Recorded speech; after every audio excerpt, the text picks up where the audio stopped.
ओम गोविंदाय नमो नमः। बहुत ही जल्द आने वाली है साल की सबसे बड़ी एकादशी, निर्जला एकादशी। ज्येष्ठ मास के शुक्ल पक्ष की एकादशी को निर्जला एकादशी के नाम से जाना जाता है। साल 2025 में निर्जला एकादशी की शुरुआत होगी 5 जून रात 2:15 पर, यानी कि 6 जून 2:15 AM से निर्जला एकादशी की शुरुआत होगी और इसका समापन होगा 7 जून को सुबह 4:47 पर। उदय तिथि के अनुसार निर्जला एकादशी का व्रत 6 जून को रखा जाएगा। जहां गृहस्थ लोग 6 जून को व्रत रखेंगे, वहीं वैष्णव संप्रदाय के लोग 7 जून को निर्जला एकादशी का व्रत रखेंगे। जो लोग 6 जून को व्रत रखेंगे वे पारण करेंगे 7 जून को। व्रत पारण का शुभ मुहूर्त रहेगा दोपहर 1:44 से 4:31 तक। पारण के दिन हरिवासर समाप्त होने का समय है सुबह 11:25। जो लोग 7 जून को व्रत रखेंगे वो व्रत पारण करेंगे 8 जून को सुबह 5:23 से 7:17 के बीच में। इस दिन द्वादशी तिथि समाप्त होने का समय है सुबह 7:17। अब जाने निर्जला एकादशी की पूजा विधि। निर्जला एकादशी के दिन सुबह ब्रह्म मुहूर्त में उठकर स्नान आदि से निवृत्त होने के बाद घर के मंदिर की अच्छे से साफ सफाई करें। अब घर के मंदिर में या फिर अलग से एक चौकी पर पीला कपड़ा बिछाएं। उस पर भगवान विष्णु और माता लक्ष्मी की फोटो या मूर्ति की स्थापना करें। भगवान का पंचामृत सहित गंगा जल से अभिषेक करें। भगवान विष्णु को पीले चंदन और पीले पुष्प अर्पित करें। माता लक्ष्मी को लाल फूल अर्पित करें। श्रृंगार का सामान अर्पित करें। अब एक घी का दीपक जलाएं। निर्जला एकादशी व्रत कथा का पाठ करें। पूजा के दौरान ओम नमो भगवते वासुदेवाय इस मंत्र का जाप करें। पूरी श्रद्धा के साथ भगवान श्री हरि विष्णु और माता लक्ष्मी की अंत में आरती करें और उन्हें भोग लगाएं। याद रखें कि भगवान विष्णु के भोग में तुलसी दल अवश्य शामिल करें। अंत में भगवान से पूजा में हुई गलतियों के लिए क्षमा याचना अवश्य करें। अब सुने व्रत कथा।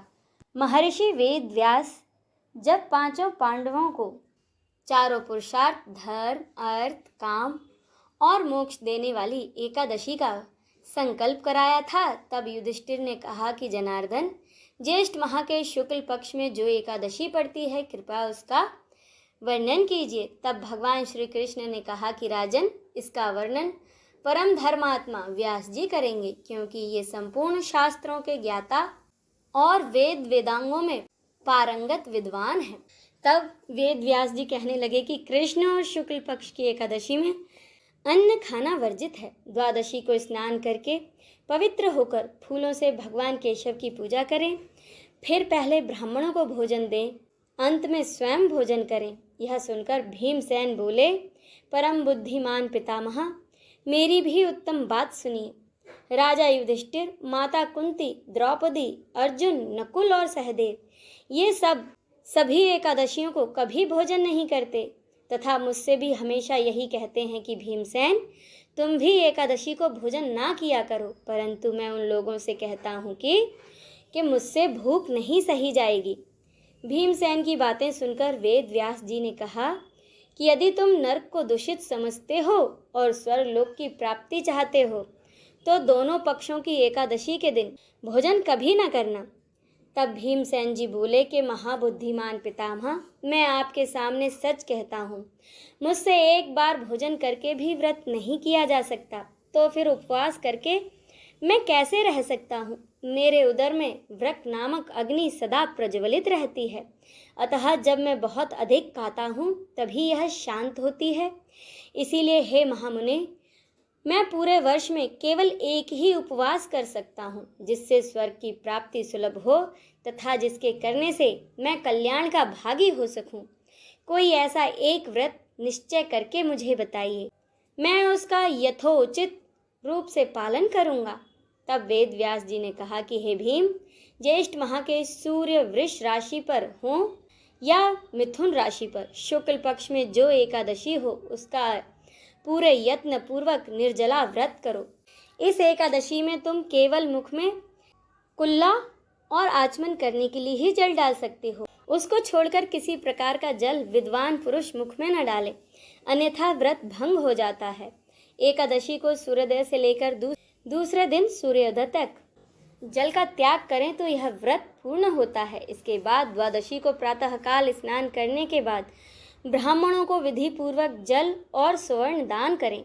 इस प्रकार सब कार्य पूरा करके जितेंद्रिय पुरुष ब्राह्मणों को भोजन कराने के बाद ही भोजन करें। वर्ष भर में जितनी एकादशी होती हैं उन सब का फल इस निर्जला एकादशी के व्रत करने मात्र से ही प्राप्त हो जाता है, इसमें तनिक भी संदेह नहीं। शंख चक्र और गदा धारण करने वाले भगवान केशव ने मुझसे कहा था कि यदि मानव सबको छोड़कर एकमात्र मेरी शरण में आ जाए और एकादशी को निराहार रहे तो वह सब पापों से छूट जाता है। हे कुंती नंदन, निर्जला एकादशी के दिन श्रद्धालु स्त्री पुरुषों के लिए जो विशेष दान और कर्तव्य विहित हैं उन्हें सुनो। इस दिन जल में शयन करने वाले भगवान विष्णु का पूजन और जल में धेनु यानी कि पानी में खड़ी गाय का दान करना चाहिए।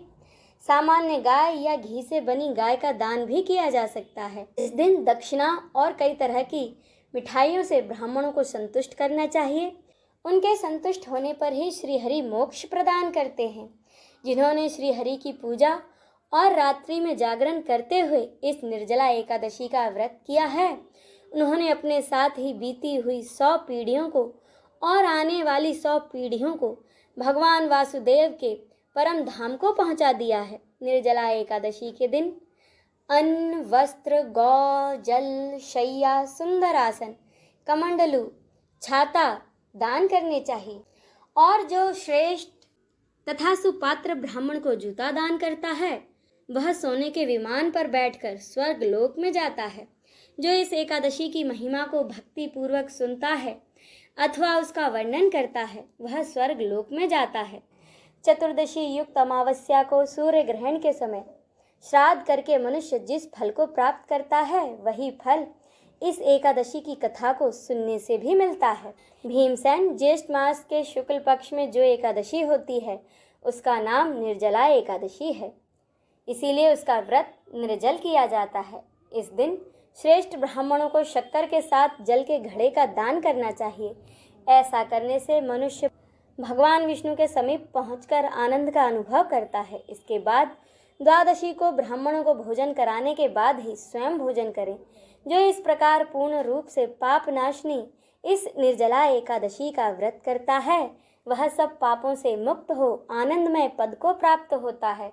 यह सुनकर भीमसेन ने भी पूरी श्रद्धा के साथ इस निर्जला एकादशी का व्रत करना शुरू कर दिया। इसी के साथ यह व्रत कथा संपूर्ण होती है।